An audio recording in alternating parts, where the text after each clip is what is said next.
കടയിൽ പോണം. 500 കൊണ്ടിട്ടാ. 500 രൂപയാ? 500 അല്ലേ?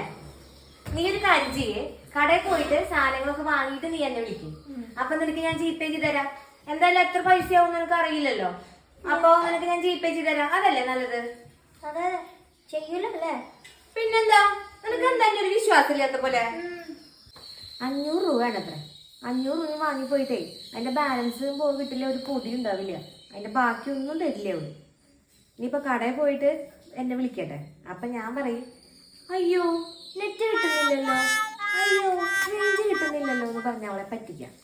അല്ലെങ്കിലേ എന്റെ 500 രൂപ അതേ ഗോവിന്ദയാവും. വിളിക്കണ്ടല്ലോ. ഹലോ, പൈസ അല്ലേ? ഒരു മിനിറ്റ് ഇട്ടാ.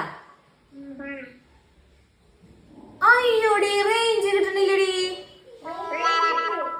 ഇല്ലടി റേഞ്ച് ഇല്ല, തീരെ റേഞ്ച് ഇല്ലടി. ഒരു കാര്യം ചെയ്യേ, നീ ആദ്യം തൽക്കാലം കടയിലെ പൈസ കൊടുത്തിട്ട് നീ ഇങ്ങോട്ട് വാ.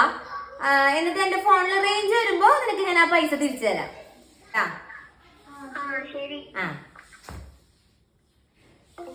എന്നോടാ രമണ കളി? ഇതല്ല, ഇതിന്റെ അപ്പുറം ഞാൻ ചാടിക്കടന്നുണ്ട്. എന്റെ അടുത്ത് ഊറ്റാന്ന് ഒരുത്തനും വിചാരിക്കും.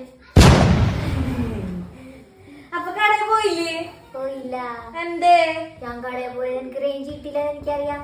ഒന്നെങ്കിൽ 500 താലി ജിപേച്ചി. പൈസ വേണല്ലേ? വേണം. ചെയ്തിണ്ട്. വന്നു.